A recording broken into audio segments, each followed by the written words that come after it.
Amém. Nós estamos iniciando o estudo de número 17, que vai tratar sobre a penalidade da queda, né? Uma vez que houve a queda, quais foram as consequências a partir da queda, e nós vamos, em nome de Jesus, tratar sobre isso hoje. Esse texto de Gênesis, né? Basicamente estruturado ali, né, em volta do capítulo 3, que trata do princípio de tudo, né? Muitas pessoas passam de maneira muito rápida, né? Todo mundo conhece meio que a história e acaba não dando a devida importância à complexidade, né, do que acontece ali com a queda do homem e da mulher, obviamente, e tudo que envolve, né, essa estrutura, as consequências para a humanidade, a beleza do plano de Deus, que imediatamente é posto em ação a partir dessa queda. A gente pode falar um pouco sobre e tem falado aqui sobre a ciência de Deus, a onisciência de Deus, né? Aquilo que se Deus sabia que o homem ia cair, por que, né, Deus deixou a árvore, né, do conhecimento do bem e do mal no centro, o que significava, né, efetivamente, comer desse fruto, conhecer, ter o conhecimento do bem e do mal. Enfim, a gente tem muita coisa para conversar hoje, e em nome de Jesus. Mas vamos orar. A Elizabeth vai nos abençoar em nome de Jesus, amém? Amém.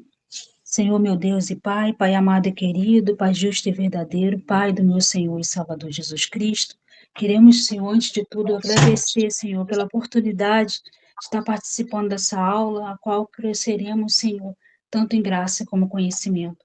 Eu peço, Senhor, que abençoe cada um que está participando e aqueles que ainda vão ver esse vídeo, vão também se alimentar dessa palavra, vão colocar em prática, vão poder ajudar aqueles que ainda não te conhecem, Jesus, para colocar sabedoria, mesmo, Senhor, as dificuldades que tenhamos no dia a dia, mas que não venhamos nunca deixar de falar, Senhor, nem que seja o pouco que sabemos, mas que venhamos dividir, Senhor, com aqueles que ainda não te conhecem. Senhor, obrigada por tudo que tem feito. Abençoa o pastor, abençoa a sua esposa, a sua família, abençoa a todos que estão nessa aula. Eu te agradeço por tudo que tem feito, Senhor, em nossas vidas, hoje e sempre. Amém. Amém, amém. Amém, irmãos. Então, Amém. hoje a gente vai tratar um pouco. Bem-vinda, Sil. Bem-vinda, Yasmin. Boa noite, Boa noite, Amadilis. paz. Boa noite, a paz. Boa noite. Boa noite, querida. Boa noite. Então, hoje nós vamos falar, tratar sobre a penalidade da queda, né? A gente vem num contexto, assim, tratando desde o início desse capítulo, desse módulo 2, né? Nós tratamos sempre as origens, a criação do homem, a queda do homem no 16, e agora a gente vai tratar sobre a penalidade da queda, né? Quais foram as consequências, do ponto de vista humano, né, a partir da sua queda? Quais foram os desdobramentos em relação a isso, de forma geral, individualmente para homem e mulher, né, a partir da queda? Tem muita coisa que a gente precisa falar sobre isso.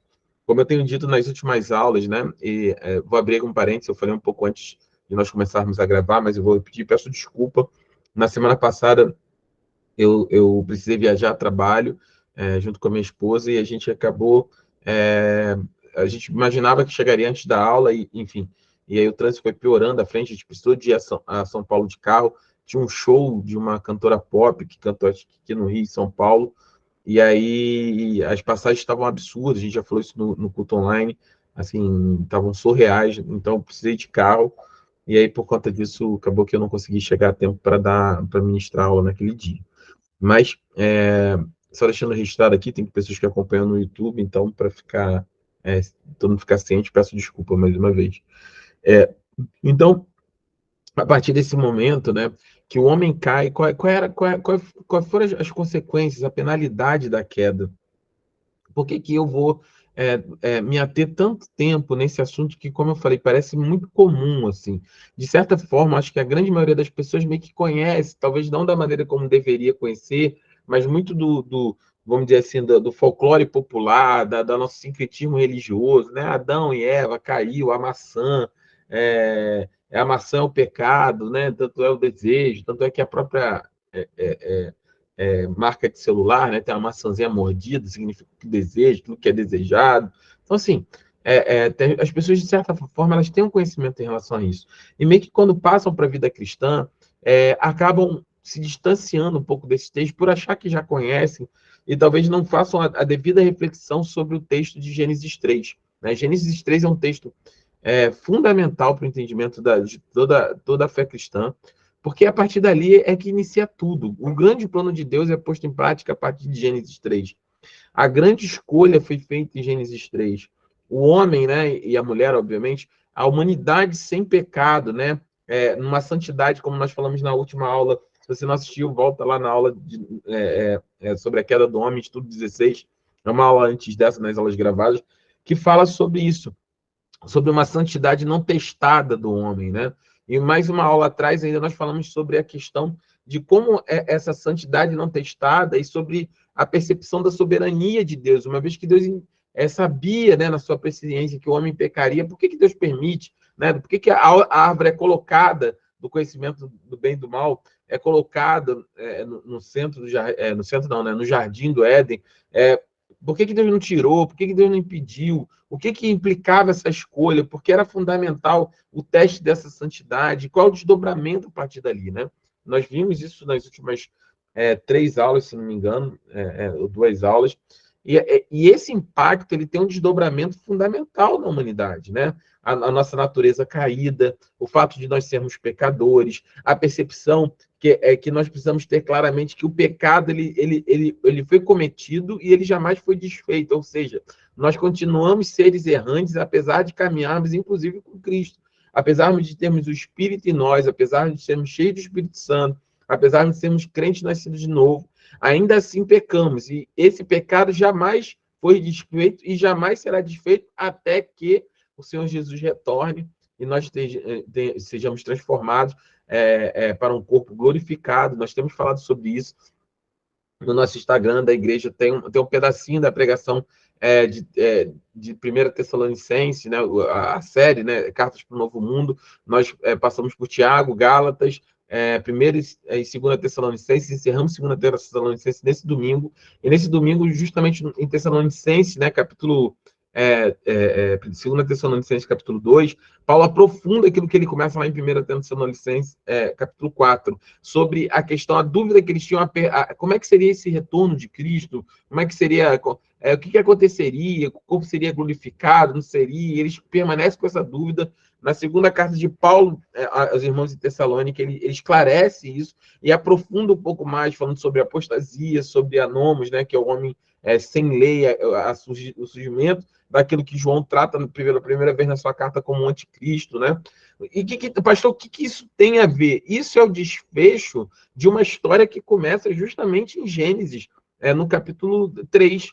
Porque no capítulo 2 e no capítulo 1 de Gênesis, tudo está muito perfeito. Toda a estrutura está muito perfeita.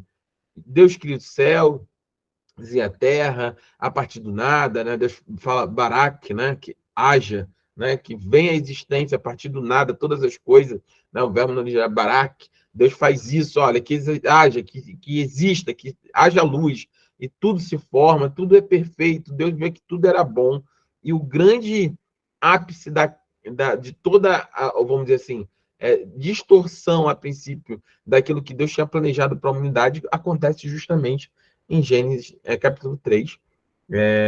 E nós vimos sobre isso. Vimos sobre a importância desse texto, como é importante nós termos a percepção daquilo que acontece quando Eva toma a decisão. E é sobre isso que eu quero falar algumas coisas, e quero tratar algumas coisas nessa noite. Mas antes disso, eu vou compartilhar com vocês uma aba aqui com um videozinho do Bíblia Project, que eu sempre utilizo nas aulas. Assiste o canal, é muito bom. E aí, isso fala sobre a imagem de Deus.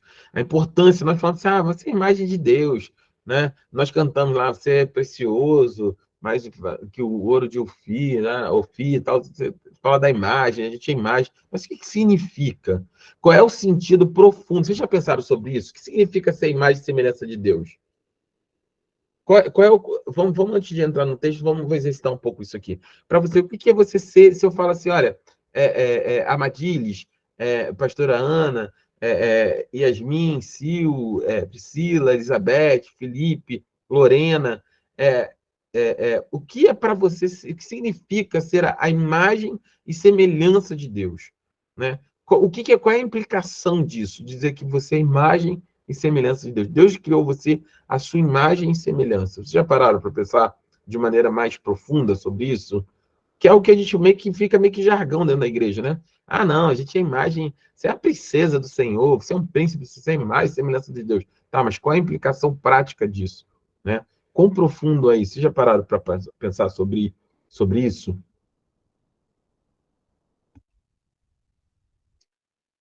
Não, sim, hoje vocês estão quietinhos. Verdade, verdade. Nunca tinha parado para pensar, não, pastor. É tentar ser mais parecido possível com o Senhor. Será que não seria por aí? Então, Sim.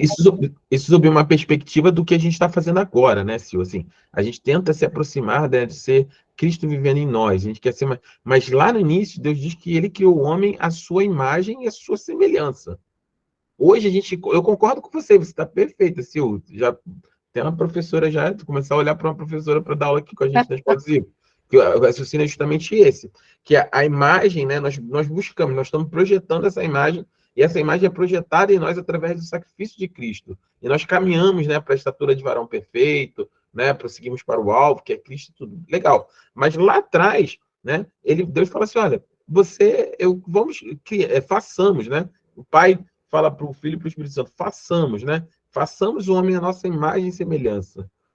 Qual é a implicação de você ser a imagem? Porque Deus não falou isso para os anjos, lembra? Nós estudamos demonologia, angelologia, estudamos. Se você não assistiu, volte às aulas, tem lá sobre isso no canal, está gravado. Nós estudamos sobre isso aqui, sobre os anjos, sobre a criação, sobre tudo que foi feito até antes do homem. Para nenhuma desses seres, Deus falou assim: olha, vocês serão a minha imagem e semelhança. Façamos esse ser, o anjo, o arcanjo, quem quer que seja, a nossa imagem e semelhança. Pode falar, Elizabeth, eu gosto assim. Vamos falando. Tá o microfone fechado. Tá me ouvindo, pastor? Agora tô, perfeito. Meu telefone não tá tão bom, tá com vida própria. Aí o que acontece, pastor? Talvez seja por isso que Jesus, quando veio nas escrituras, não veio colocando a característica que seria de Jesus, né? Não descreve ele. A gente tenta colocar Jesus da nossa maneira. Tanto que na imposição da Igreja Católica, Jesus vinha com os olhos azuis, loiro, Uhum.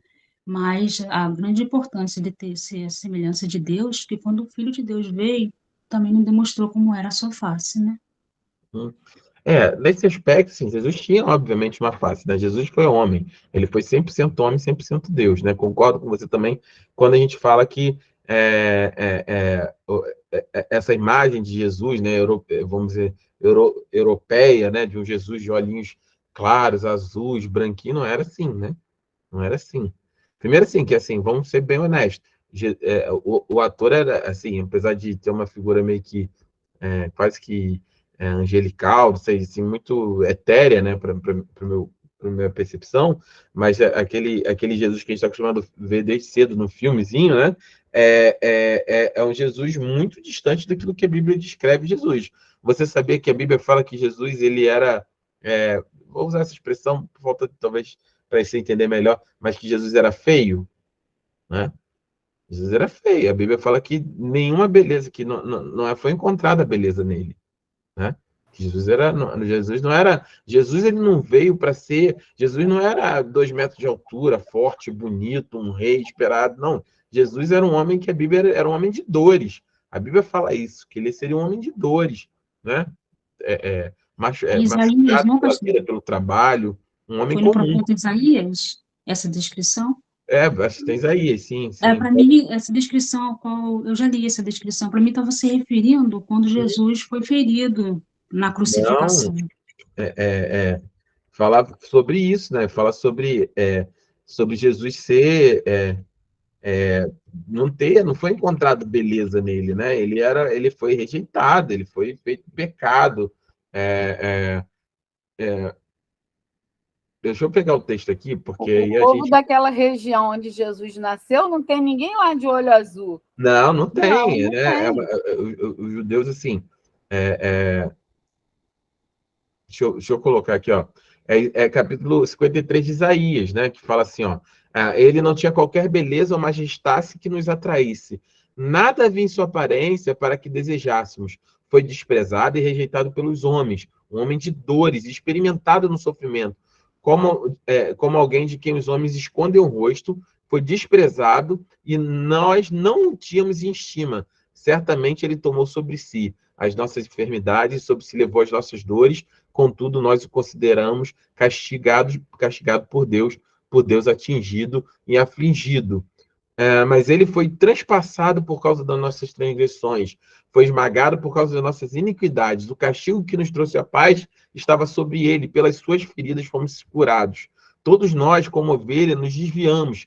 Cada um de nós se voltou para o seu próprio caminho e o Senhor fez cair sobre ela, ele é a iniquidade de todos nós. Ele foi oprimido e afligido, contudo não abriu a sua boca. Como um cordeiro, foi levado para o matadouro, e como uma ovelha que diante dos seus tosqueadores fica calada, ele não abriu a sua boca. Contudo, foi da vontade do Senhor esmagá-lo e fazê-lo sofrer. E embora o Senhor não tenha feito da vida dele uma oferta pela culpa, ele verá sua prole. Embora o Senhor tenha feito da vida dele uma oferta pela culpa, ele verá sua prole e prolongará seus dias, e a vontade do Senhor prosperará em suas mãos. Isaías 53, 2-7, no versículo 10. Então, Jesus, ele era, que eu vou ler de novo o início, ele diz, olha, ele não tinha qualquer beleza ou majestade que nos atraísse. Nada havia em sua aparência para que nós o desejássemos. Foi desprezado e rejeitado pelos homens, um homem de dores, experimentado no sofrimento.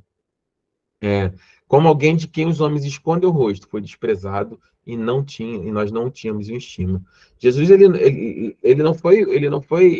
não era atraente pela sua aparência, né? Nesse sentido, né? A Bíblia fala que não havia nele nada que despertasse nos homens qualquer tipo de desejo no sentido de querer ouvir, olha que cara inteligente, louro, né? Assim, sei lá, estereótipos europeus ou qualquer coisa que tem nada a ver. Primeiro que, assim, estereótipo europeu não é padrão de perfeição para nada.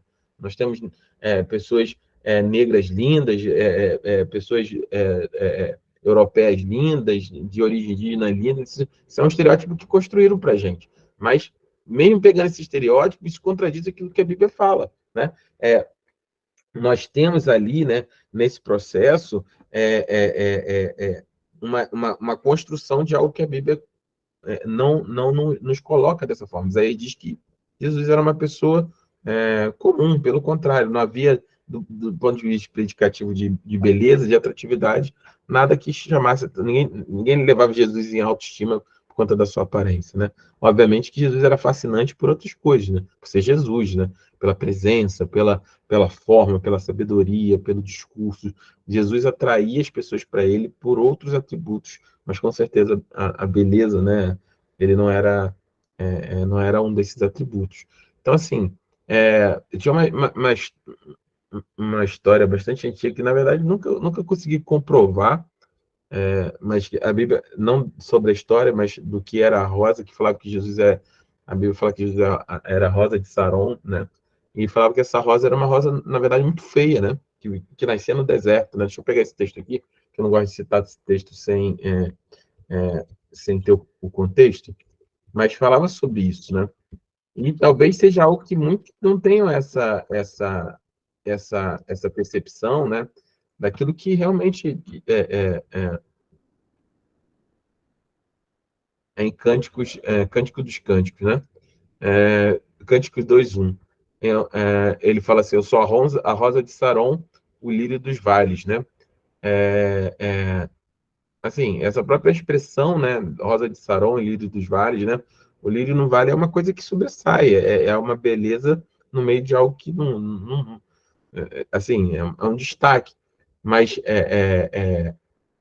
a Rosa de Saron, né? E eu, mais uma vez, eu vou reforçar algo que eu vi no seminário, mas efetivamente não consegui achar um texto que embasasse isso. Mas dizer que a Rosa de Saron ela é uma rosa feia, né? Ela é uma rosa deformada, porque era uma roda do deserto. Só que ela tinha um atributo muito, muito próprio, que ela era, depois de você colher, esmagar ela, você precisava esmagar ela e enterrar 3 dias, e depois de 3 dias ela dava um perfume como nenhuma outra rosa dava, assim, uma perfumaria como nenhuma outra rosa dava. Então, assim, Jesus não era nesse aspecto. Mas o que eu estou dizendo, voltando aqui ao assunto, sobre a queda do homem, não é sobre essa imagem, assim, Elizabeth, que nós estávamos tratando, né? Estou falando, assim, do desdobramento, né, de Jesus ser a imagem de Jesus, de nós sermos imagem e semelhança de Deus. Pode falar, Edna, fica à vontade. Pastor, talvez possa estar relacionado com os atributos de Deus. Por Sim. exemplo, somos imagem e semelhança de Deus, né? Uhum. E se a gente parar para pensar, somos seres com moral, podemos exercer domínio, temos responsabilidades, somos capazes de criar coisas incríveis, que até mesmo a partir da ciência, por exemplo, avanços, tecnologias, acredito que isso vem dessa perspectiva, que como somos imagens de Deus, é até mais para constatar que Deus existe do que muitas das vezes os cientistas querem mostrar que não. Como somos capazes de criar coisas tão fantásticas, se a gente é porque nós somos imagem e semelhança dele. Seria algo. Nossa, ó, que orgulho, hein? É isso. É isso. É exatamente isso. É a manifestação dos atributos, né?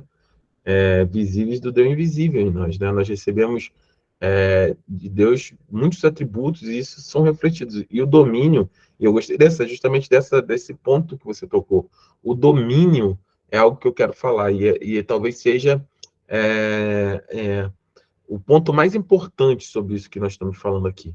Porque tudo a partir daqui, de Gênesis capítulo 3, é sobre autoridade e domínio. O homem recebeu autoridade e domínio para governar sobre toda a terra. E o homem entrega sua autoridade e seu domínio sobre o reinado sobre toda a terra. Isso é tão verdade que quando Jesus, eu falei sobre isso no domingo, no culto, na igreja, na pregação, quando o diabo leva Jesus para ser tentado no deserto, né? Jesus vai até o deserto para ser tentado, e o diabo tenta, né? No caso de Jesus, no deserto, que ele fala, ele mostra a Jesus assim, olha, aqui estão todos os reinos, ele mostra os reinos da terra e tudo, ele fala, e tudo isso foi me dado, tudo isso me foi entregue. Então, guarda isso sobre domínio e eu vou passar o texto, o texto não, o videozinho aqui e vocês vão entender exatamente o que nós estamos falando. Imagem de Deus, só confirmem para mim se vocês estão ouvindo aqui o áudio. Sim. Sim. Tá bom. Se você vivesse nos tempos bíblicos, é provável que estivesse sob a autoridade de um rei. E muitos desses reis alegavam ser deuses. Eles até se chamavam de imagem de Deus. O que significa que tinham autoridade para ordenar às pessoas o que deveriam fazer. E podiam definir o bem e o mal.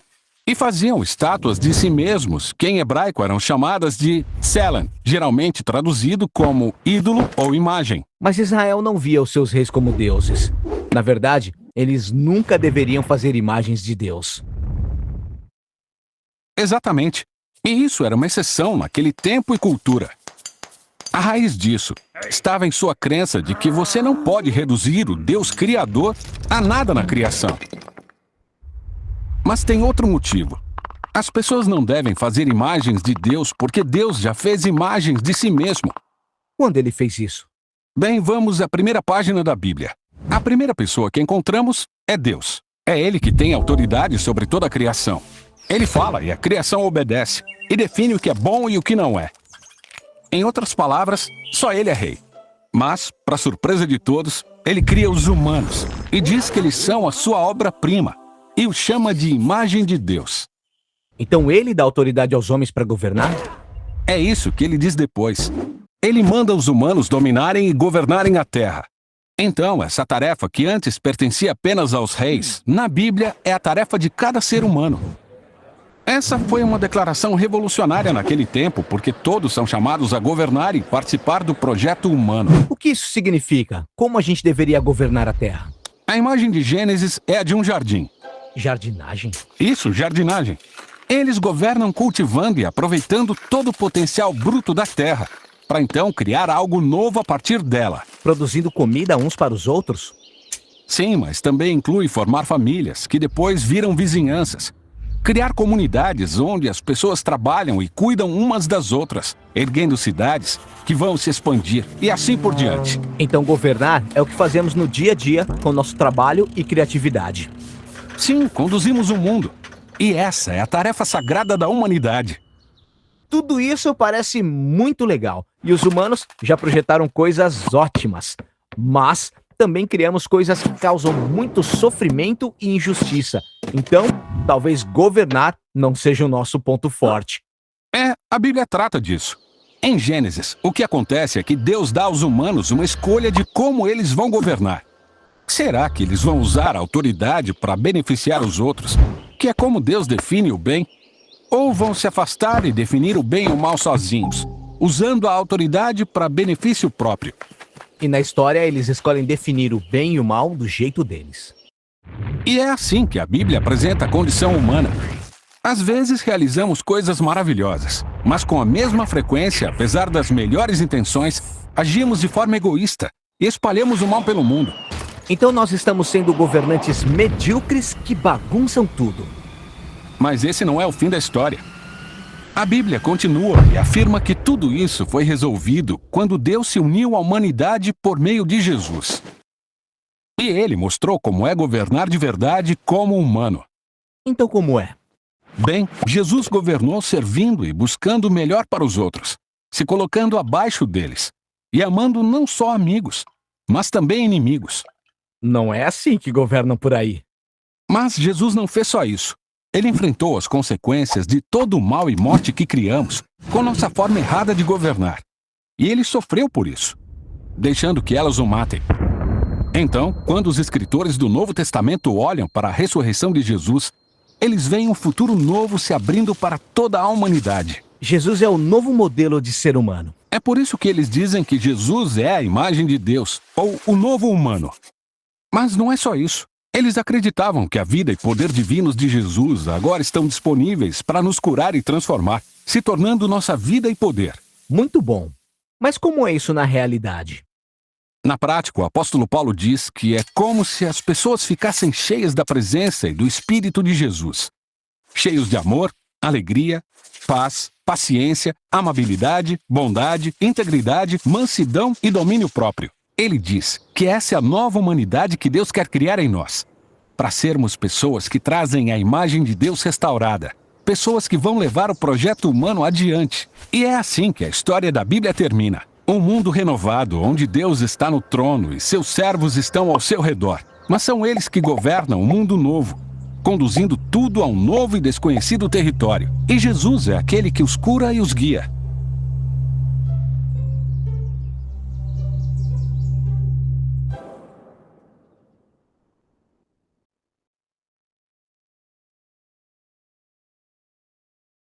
Amém?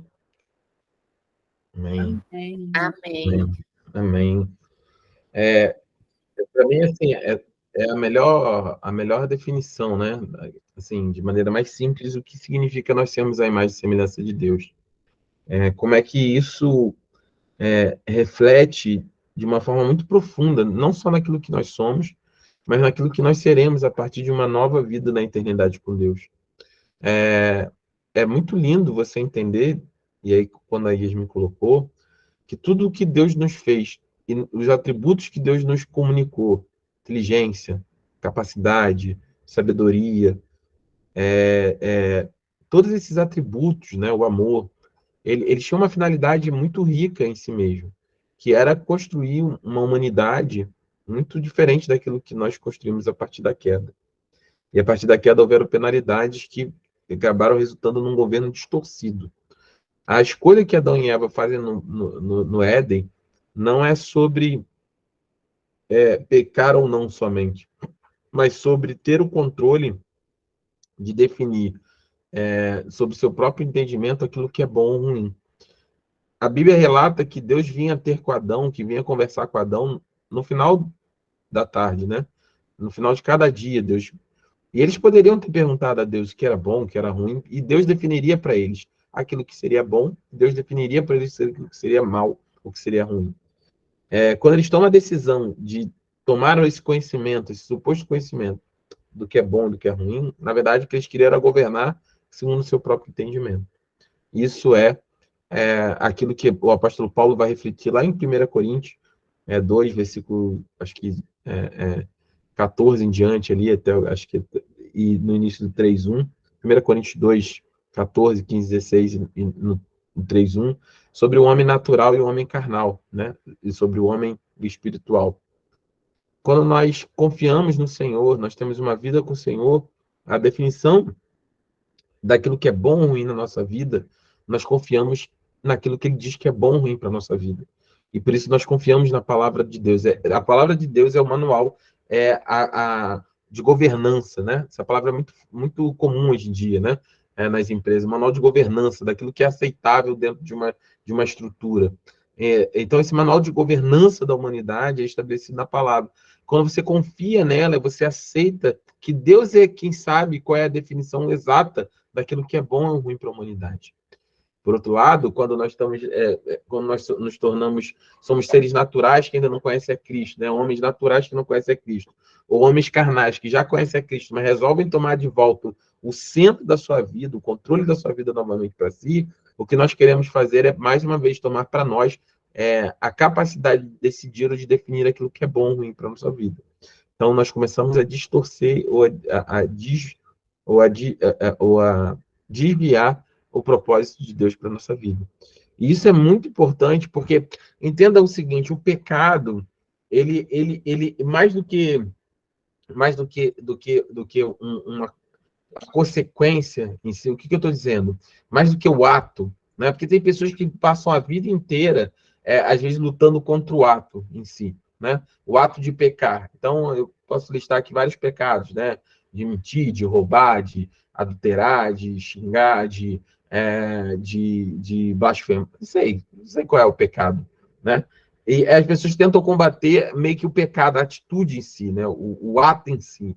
E a questão não é só... E aí, às vezes, são fracassados, porque não é sobre o ato em si. Não é o ato em si.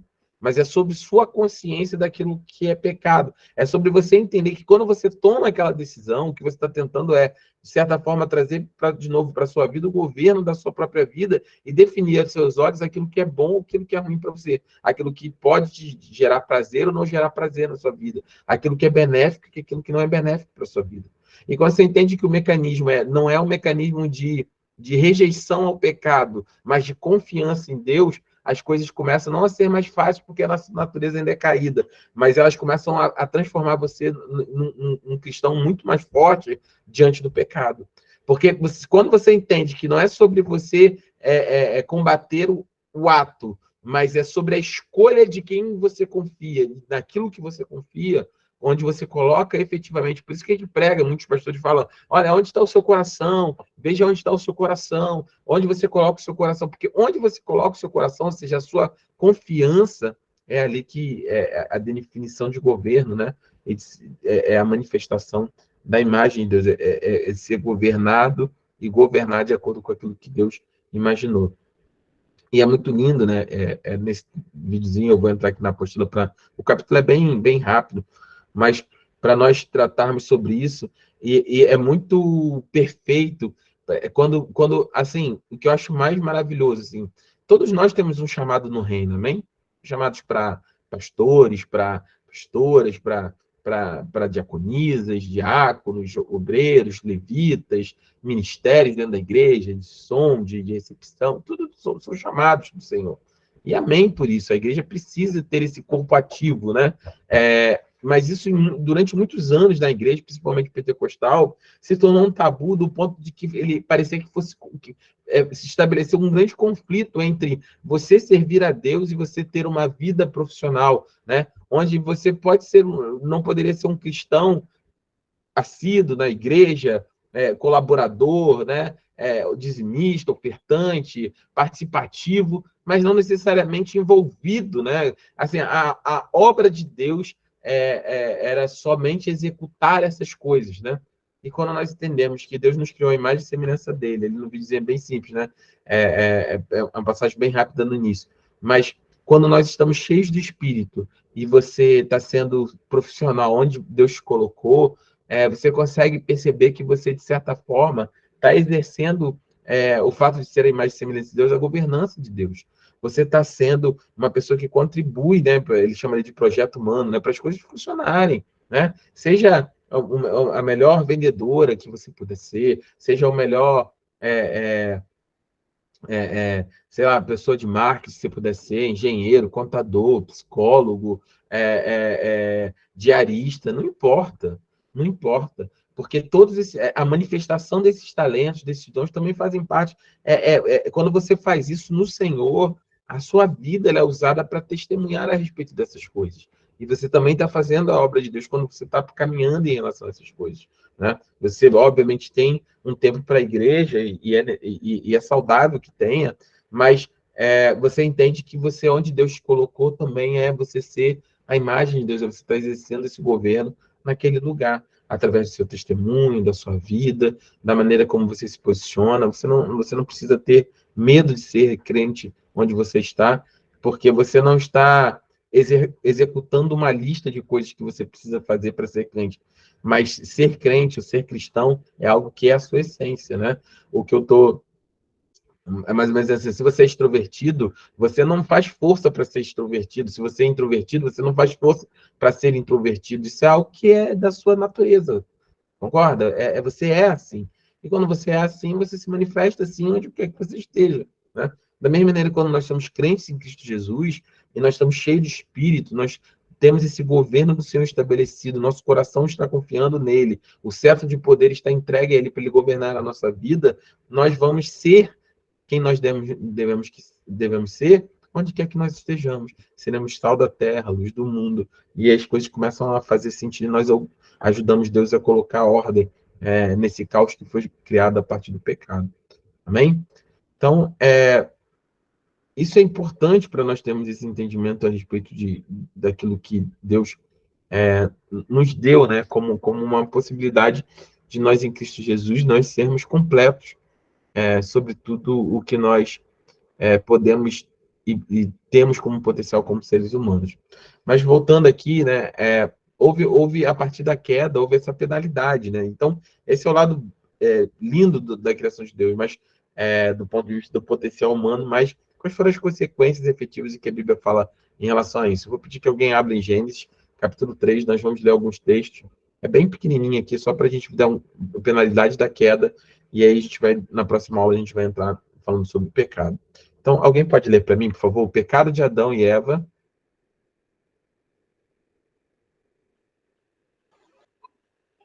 Rapidinho.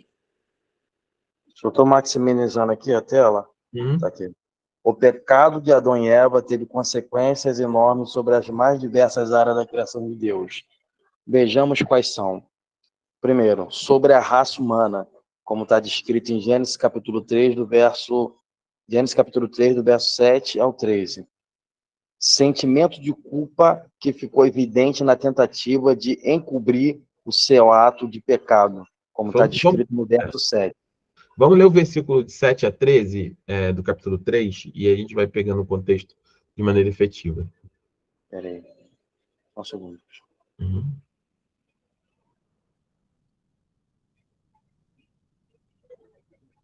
Um segundo só, pastor.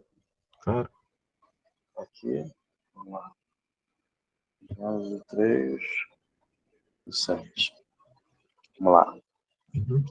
Então os olhos dos dois foram abertos e ficaram sabendo que estavam nus. Por isso, entrelaçaram folhas de figueira e fizeram para si aventais. Ao ouvirem a voz do Senhor Deus, que andava pelo jardim no final da tarde, um homem e sua mulher esconderam-se da presença do Senhor Deus, entre as árvores do jardim. Mas o Senhor Deus chamou o homem perguntando: onde estás? O homem respondeu: ouvi a tua voz no jardim e tive medo, porque estava nu, por isso me escondi. Deus perguntou-lhe outra vez: quem te mostrou que estava nu? Comeste da árvore da qual te ordenei a não comesse? Respondeu então o homem: a mulher que me deste deu-me da árvore, e eu a comi. E o Senhor Deus perguntou à mulher: que foi que fizeste? E ela respondeu: a serpente me enganou, e eu comi. Amém. Então, o primeiro sentimento de culpa, né, que fica evidente, é quando ele diz que... Lê o versículo 7, por favor, quando ele fala dos olhos, né? Os olhos dos dois. Versículo 7. Aqui, Isso. ó.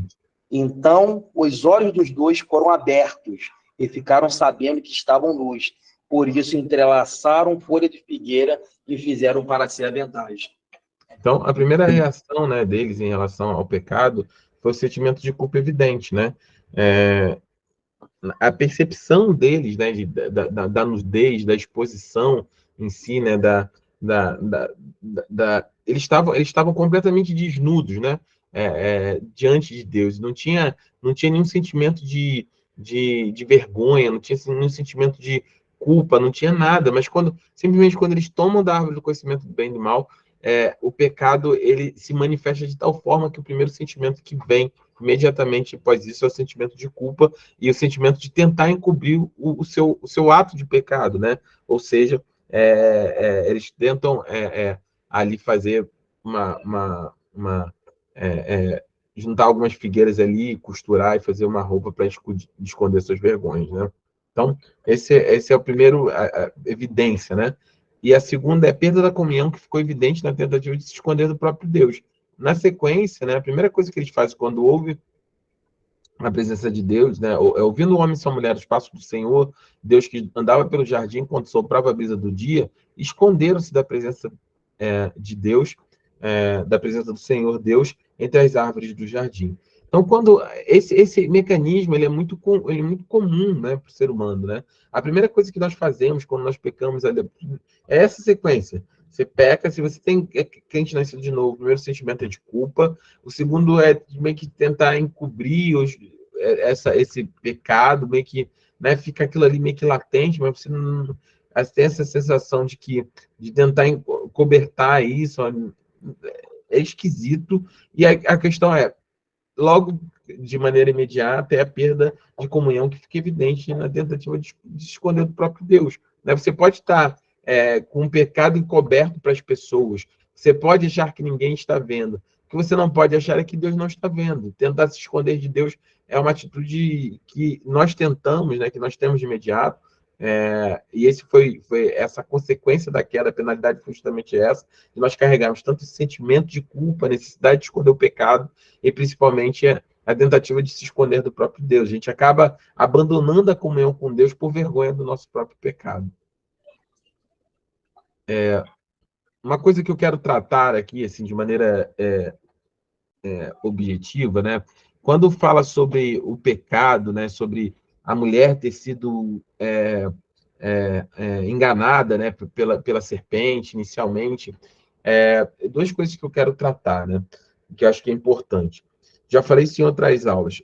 A maioria das pessoas, às vezes, tendem ou querem aceitar essa passagem, nós já falamos isso antes, como uma forma, como fosse um mito, né? Como se fosse uma história, como fosse um conto da carochinha, fosse o Branca de Neve, os Sete Anões, sabe?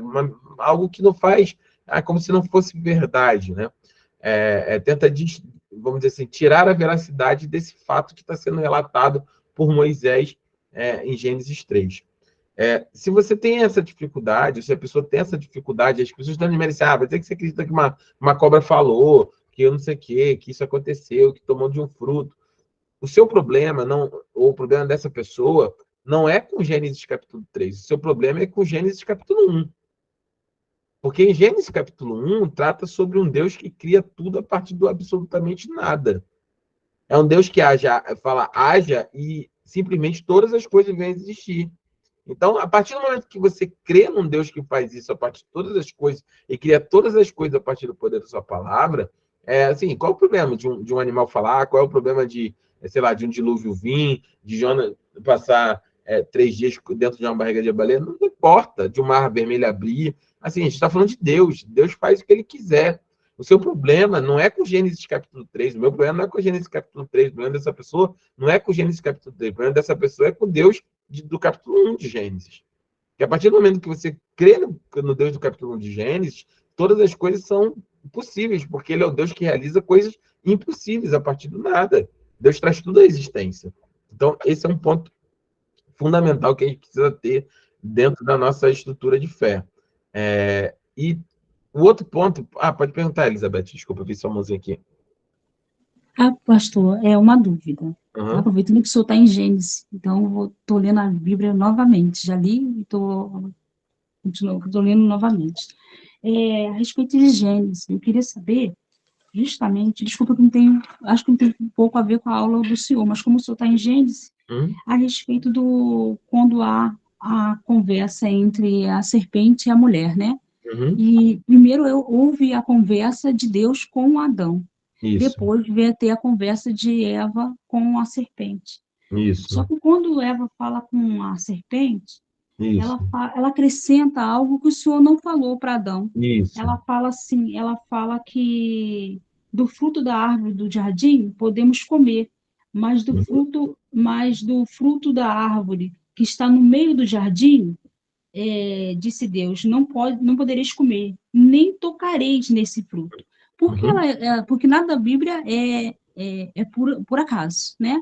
Quando ela coloca assim, nem tocareis nele, é que já havia um receio dela dali mesmo já de pecar? Eu gosto muito de uma definição, até do reverendo Augusto Nicodemos, ele fala sobre isso, que ele diz assim, ali, primeiro ela não recebe a ordem diretamente de Deus, também, você tem algumas aulas para trás, a gente fala sobre isso.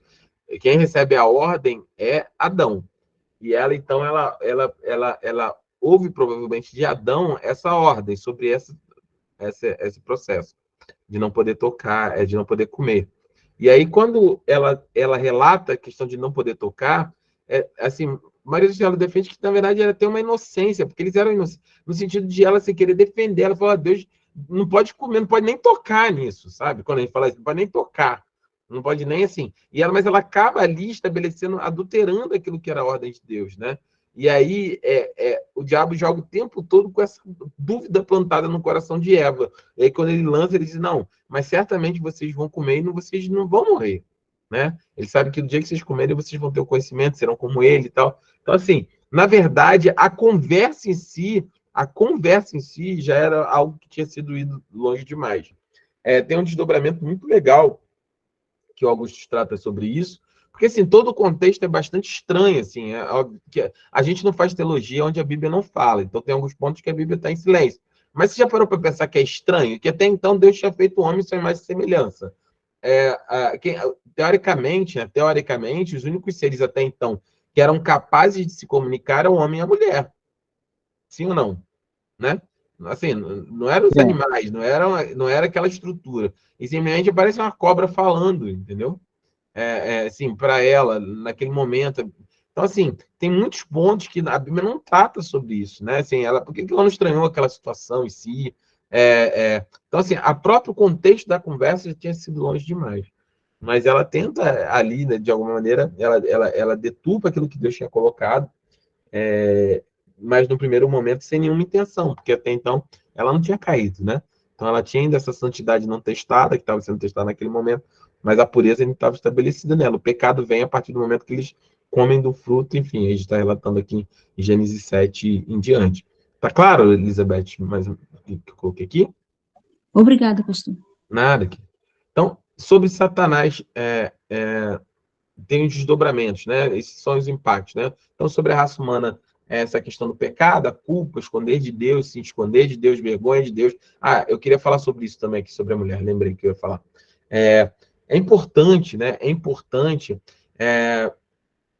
porque, assim, eu já vi, assim, muitos pregadores colocarem, né? Porque a mulher foi enganada, porque a mulher foi isso, que a mulher foi isso aqui, porque o homem tinha que... meio que quase que contextualizando, meio que contextualizando como se a mulher fosse assim, frágil nesse sentido, né? Ela foi enganada, né? O varão não foi enganado, sabe? Coisas Só que, assim, o que eu quero estabelecer aqui é que, de cara, tanto o homem quanto a mulher eram a imagem e semelhança de Deus. Não existe diferença entre os dois. Não existe, vamos dizer assim, uma diferenciação de Adão ser melhor que Eva ou vice-versa. Todos os dois eram a imagem e semelhança de Deus. Deus fez o homem e a mulher a sua imagem e semelhança. Os dois eram tão capazes quanto, os dois eram tão cheios de atributos e perfeitos do ponto de vista da criação de Deus, quanto o outro. Não existe, porque pega ali, a partir da queda, que aí a gente vai ver as consequências que vieram sobre o homem, sobre as mulheres, e a gente vai falar um pouco mais sobre isso lá daqui a pouco, mas pega a partir da queda, né, de que a submissão, a sua vontade, né, vai ser para o seu marido, como está definido ali, e parece que confundem submissão com subserviência, e submissão como uma espécie de, porque aquela história, né, o sexo frágil, a mulher é mais... Não, é claro que tem diferenças entre homem e mulher, é óbvio que tem, né? Nesse aspecto. Cada um tem o seu papel, mas tanto o homem quanto a mulher são imagem e semelhança de Deus. Não existe a diferenciação nesse aspecto do ponto de vista de Gênesis. É só para deixar bem claro aqui, porque a gente precisa começar a combater esse tipo de visão dentro da igreja. O homem e a mulher, Adão e Eva, foram criados ambos a imagem e semelhança de Deus. Deus fez Adão e Eva sua imagem e semelhança. Todos eles, os dois eram a coroa da criação, todos eles tinham um papel igual, fundamental e de relevância dentro daquilo que Deus estabeleceu como seu plano para a humanidade. Amém? Tá claro sobre isso? Só para a gente ter isso bastante nítido entre nós. Amém? Vamos lá, sobre Satanás. Pode ler para mim, Felipe, por favor? Sim. Sobre Satanás, inimizade entre os descendentes de Satanás, como está descrito em João capítulo 8, verso 44, que vai estar dizendo: o vosso pai é o diabo, e quereis satisfazer-lhe os desejos. Ele foi homicida desde o princípio e não se firmou na verdade, pois nele não há verdade. Quando ele mente, fala do que lhe é próprio, pois é mentiroso e pai da mentira. E também como está descrito em Efésios capítulo 2, no verso 2. Verso 2. Nos quais andaste no passado, no caminho deste mundo, segundo o príncipe do poderio do ar, do espírito que agora age nos filhos da desobediência.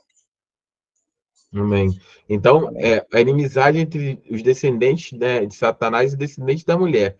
Então, Satanás, Jesus fala muito claro em João, ele foi homicida, mentiroso, desde o início. Ele nunca se firmou na verdade. Esse espírito é que age sobre toda a humanidade, né? E aí, em Efésios, Paulo ele é mais enfático. Ele fala, olha, o príncipe desse mundo, os principados desse mundo, que agem sobre os filhos da desobediência, né? Então, essa ação, ela começa lá atrás, em Gênesis, e ela desde o princípio é baseado, Satanás era assassino, ele queria matar o homem, matar a alma do homem, destruir a humanidade, e ele continua fazendo esse papel até hoje, desde esse ponto, né? Gênesis 3,15, eu vou ler aqui, que eu fiquei com o texto aberto, fala aqui sobre isso, fala, ó, porém inimizade entre você e a mulher, entre a sua descendência e a descendência dela, e a descendência da mulher lhe ferirá a cabeça, e você lhe ferirá o calcanhar. Aqui Deus já falava, já começa ali a expor de maneira clara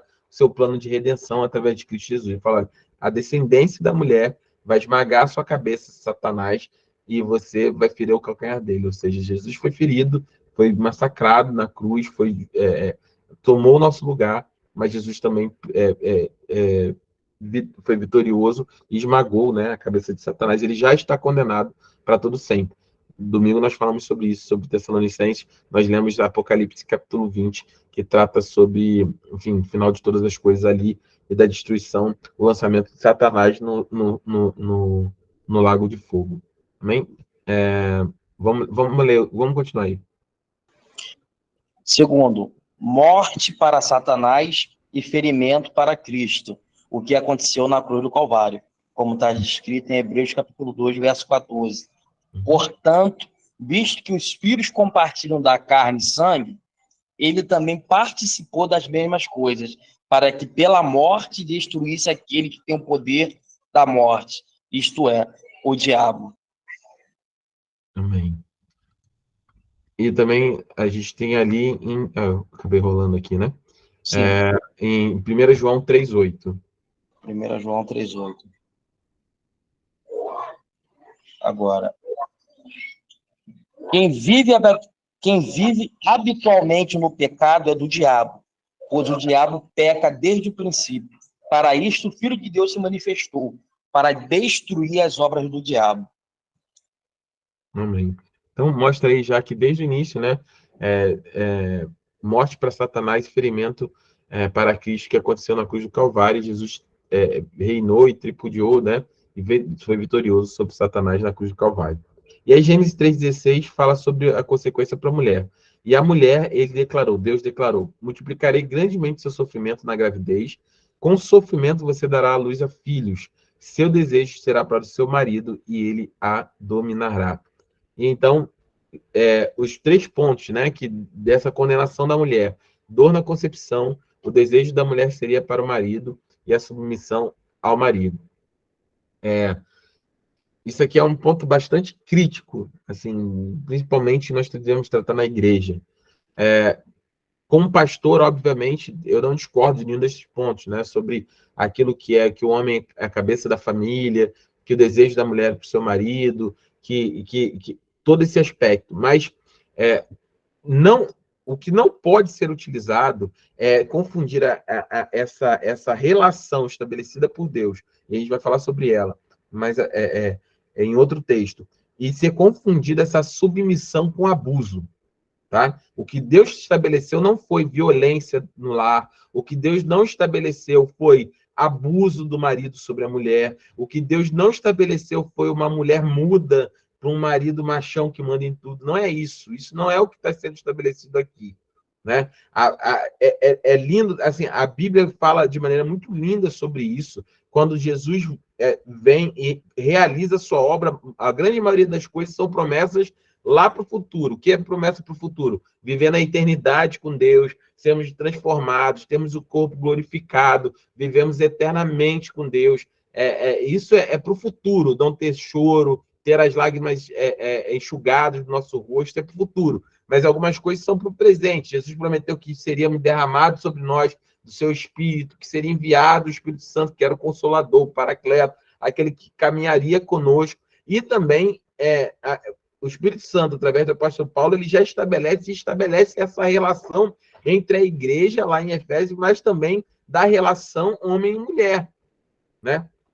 A relação de submissão da mulher ao seu esposo, do seu esposo em relação à sua esposa, tem um papel muito claro sobre isso. Esse padrão, Jesus já estabelece essa distorção logo de cara. O Espírito Santo, através do apóstolo Paulo, ele coloca: não, a mulher, sim, deve estar submissa ao seu casamento, ao seu marido, à estrutura, como foi decretado sobre Eva, né? Mas, contudo, a que tipo de marido? Qual é o padrão de marido? Em Efésios trata sobre isso. E o padrão desse marido é o padrão de Cristo para a igreja, de Cristo para a sua noiva. O padrão desse marido é o marido que está disposto a morrer por ela. É o padrão que ama a sua esposa a ponto de morrer por ela, a ponto de estar ali vivendo para ela, de entregar tudo por ela, de ter prazer, né? de fazer o sacrifício mais extremo para estar com ela. Né? Então, quando nós falamos sobre isso, né? Quando nós tratamos sobre isso, e precisa deixar bem claro, porque o que ficou estabelecido e o que ficou aparecendo ao longo dos anos é que a mulher simplesmente se tornou uma serviçal do seu esposo, uma serviçal daquilo que tem que ser a vontade do manda-chuva, do cara que quer mandar em tudo, o grosseirão. E não é isso. Não é isso. Não é isso. Eu vou ler aqui o texto para ficar bem claro, tá? Paulo vem tratando em Efésios, no capítulo 5, sobre isso. né? E na nossa Bíblia tem lá os deveres da mulher para o marido, dos filhos para o pai, da igreja, do irmão entre irmãos, mas é que essa divisão é só para entendimento. Eu já preguei sobre isso, sobre Efésios. É só para um entendimento da nossa parte. Mas a Bíblia não foi escrita com essas divisões. Então, o que Paulo está tratando desde o início é sobre, portanto, não se embriaguei com vinho, versículo 18, ó, que leva a libertinagem, mas deixe encher pelo Espírito, falando entre si salmos espirituais, cantando, louvando de coração ao Senhor, sujeitos uns aos outros por temor ao Senhor. E ele continua, ele está falando da relação entre irmãos, que tem que ser cheia do Espírito, que tem que ser no poder do Espírito, que tem que ser na presença de Deus, cheio da presença de Deus. E ele continua, e as mulheres, sujeitem-se, mulheres, sujeitem seus maridos como ao Senhor, pois o marido é a cabeça da mulher, como também Cristo é o cabeça da igreja, que é seu corpo, do qual ele é o Salvador. Assim como a igreja está sujeita a Cristo, também as mulheres estão sujeitas aos seus maridos. E aí ele diz imediatamente qual é o tipo de marido. Marido, amem as suas mulheres, né? Para a mulher é uma ordem de sujeição, para o marido é uma ordem de amor. Amem as suas mulheres, assim como Cristo amou a igreja, entregou a si mesmo por ela, para santificá-la, para purificá-la, lavar na água mediante a palavra e apresentá-la a si mesmo uma igreja gloriosa, uma esposa gloriosa, sem mancha, sem ruga ou coisa semelhante, mas santa e inculpável. Da mesma forma, os maridos devem amar as suas mulheres como seus próprios corpos. Quem ama a sua mulher, ama a si mesmo. Além do mais, ninguém jamais odiou seu próprio corpo, antes o alimento dele cuida, como também Cristo faz com a igreja, pois somos membros do seu corpo. Por essa razão, o homem deixará pai e mãe e se unirá a sua mulher, e os dois se tornarão uma só carne. E ele termina de uma maneira muito... Este é um mistério profundo. Eu refiro-me, porém, a Cristo e à igreja. Portanto, cada um de vocês também ame a sua mulher como a si mesmo, e a mulher trate o seu marido com todo o respeito. Então, o papel do marido, ele é muito claro. Ele é muito... É muito claro qual é o papel da esposa e do marido no casamento. Não é um papel deturpado, não é um papel de abuso, não é um papel de desmerecimento, não é um papel de submissão baseado em humilhação, não. As suas esposas respeitando seu marido, assim como a igreja respeita a Cristo, submetendo a sua vontade nesse aspecto. Mas que tipo de marido? O marido que ele cuida da sua esposa como Cristo cuida da igreja, como seu próprio corpo, como uma só carne, disposto a entregar tudo, a amá-la de maneira plena, para apresentar a sua esposa santa, imaculada, tratada com toda dignidade. Então, só para ficar claro, porque senão fica um discurso distorcido por muita gente na igreja. E isso tem se perpetuado ao longo dos anos, isso não é a verdade. Isso não é uma interpretação minha, não é algo que eu penso, não é a verdade. O padrão de Deus para o casamento, estabelecido, com tudo isso que foi definido em Gênesis 3,16, estabelecido e, vamos dizer assim, ajustado de maneira fina em Efésios capítulo 5, do apóstolo Paulo. Amém? Amém? Então, que vocês possam ter isso no seu coração, minhas irmãs.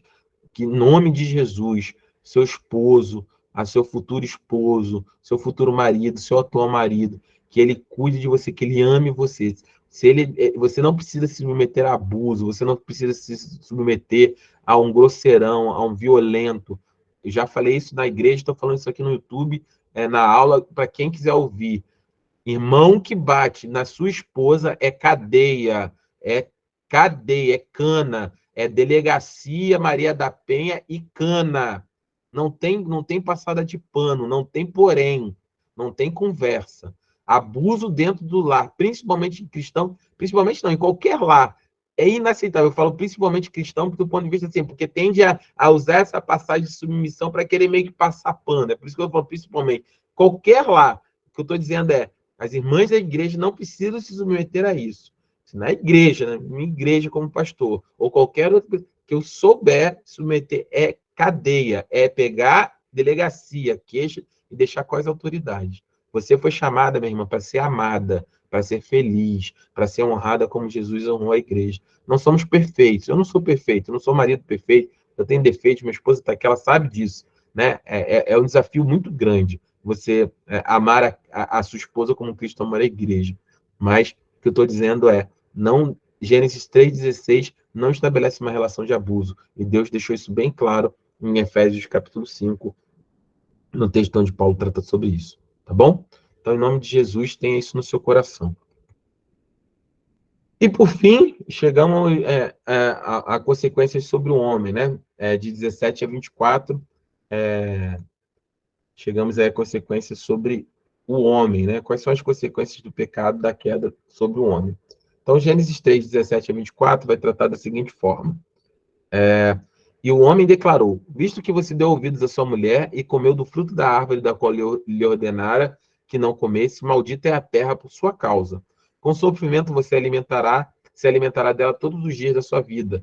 Ela lhe dará espinhos e ervas daninhas, e você terá que alimentar-se das plantas do campo.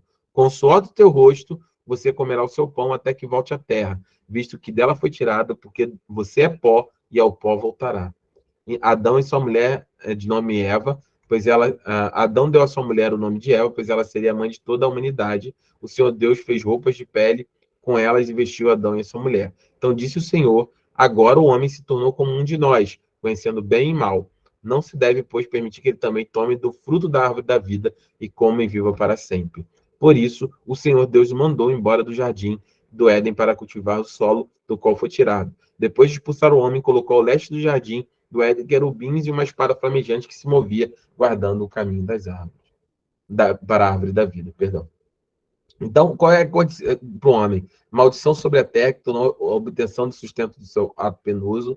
A humanidade voltaria ao pó quando morresse, então do pó veio, para o pó voltará, e a expulsão do Éden. Né? Então, sobre as consequências do pecado, temos que ainda tentar para alguns aspectos. Romanos 5,12 vai relatar que o pecado de Eva, afetou Adão, e o pecado de Adão afetou toda a raça humana, né? E esse texto ele vai falar sobre isso. Romanos 5,12. Vai dizer o seguinte: portanto, da mesma forma como o pecado entrou no mundo por um homem, e pelo pecado a morte, assim também a morte veio a todos os homens, porque todos pecaram. Então, esse texto de Romanos ele é muito profundo, a gente vai ver ele também na série Cartas para o Novo Mundo. A carta de Romanos é muito profunda, e nós vamos tratar disso, tá bom?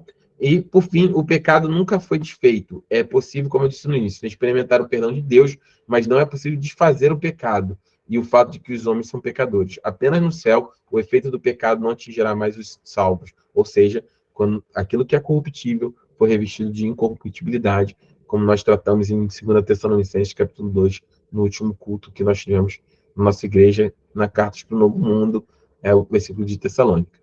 Por fim, eu queria tratar sobre esse texto que fala sobre a árvore da vida. Né? Mais um videozinho bem rápido, 3 minutinhos e eu termino a aula, para que vocês entendam a profundidade da questão da árvore da vida, para vocês verem em nome de Jesus e captarem isso, tá? Me digam se vocês estão aí ouvindo o som. Tudo certo.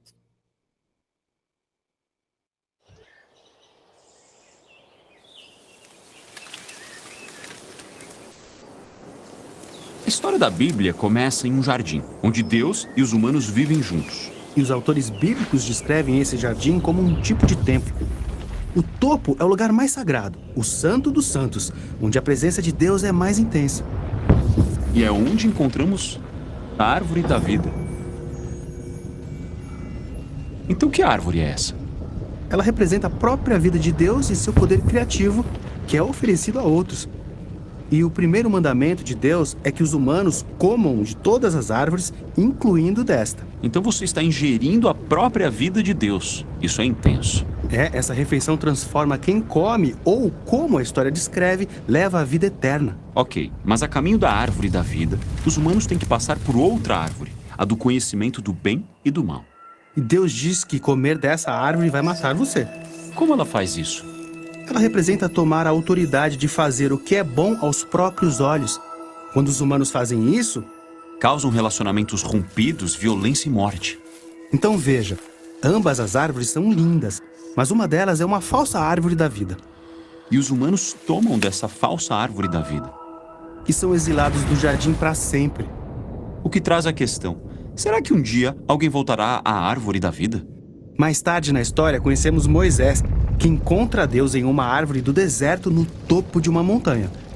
Ah, a sarça ardente, onde Moisés ouve que está pisando em terra santa. Sim, é uma planta em uma montanha que irradia a vida e o poder de Deus como a árvore da vida. E Deus diz a Moisés: traga seu povo a esta montanha para formarmos uma parceria. E essa parceria vai forçá-los a fazer uma escolha: seguir os deuses que eles próprios criaram ou receber a vida do Deus verdadeiro. Nessa história, eles se comprometem com um ídolo. E é só o primeiro de muitos. A história mostra geração após geração escolhendo deuses criados por eles mesmos. E esses ídolos geralmente ficavam em colinas altas, como lindas árvores. Mas são falsas árvores da vida, que levam à autodestruição, exílio e morte. O poder da morte sobre nós parece forte demais. Existe alguma esperança? Bom, vamos agora para a história de Jesus. Ele veio para anunciar que a vida eterna de Deus estava novamente disponível por meio dele. Então Jesus se vê como a própria árvore da vida. Sim, é isso que ele quis dizer quando afirmou ser a videira que traz a vida de Deus para o mundo. E Jesus convidou as pessoas a se alimentarem dele. Ele convida pessoas a confiarem nele e serem transformadas por sua vida.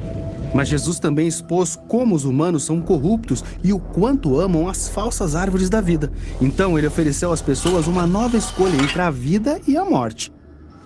E dessa vez, elas não escolhem apenas a morte, mas decidem também atacar quem sustenta toda a vida. Sim, Jesus é levado ao topo de um monte, onde morre numa árvore. A cruz é o resultado triste e violento do desejo humano de fazer o que é bom aos próprios olhos. A árvore da vida foi vencida pelo poder da morte. É o que parecia. Mas Jesus disse que ele era uma semente da vida de Deus, que morreria no solo, mas cresceria como uma planta que daria muito fruto. Então, para derrotar a morte, Jesus passou por ela. E agora essa nova árvore da vida está diante de todos nós. Podemos comer dela, mas isso significa passar pela morte como Jesus, deixando que nossa velha humanidade morra. Para que uma nova humanidade cresça em seu lugar. Isso, Jesus disse que ele é a videira e nós somos seus ramos. Então você não apenas come dessa árvore, mas é convidado a ser parte dela, ajudando a produzir seu fruto para que a vida e o amor dele alcancem outros através de nós. E a história da Bíblia termina em um novo jardim. Que também é um tipo de templo, com a árvore da vida no centro, trazendo cura e vida eterna para todos que escolhem comer dela.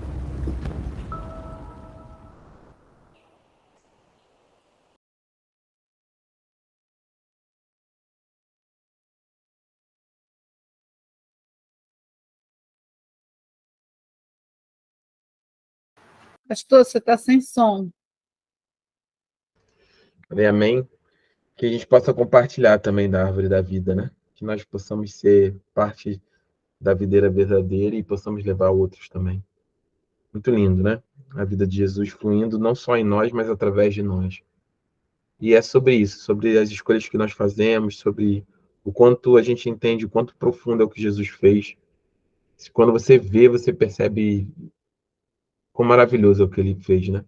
Ele não só nos deu vida, mas nos fez ser enxertados na própria vida, né? De maneira que nós viveremos para sempre com ele.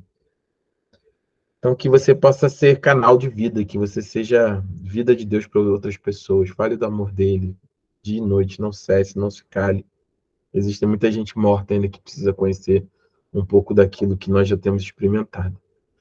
Em nome de Jesus, tá? Vamos orar? Eu vou pedir para Yasmin, pode orar para nós encerrarmos em nome de Jesus? Tá bom? Amém, com certeza. Amém, Senhor.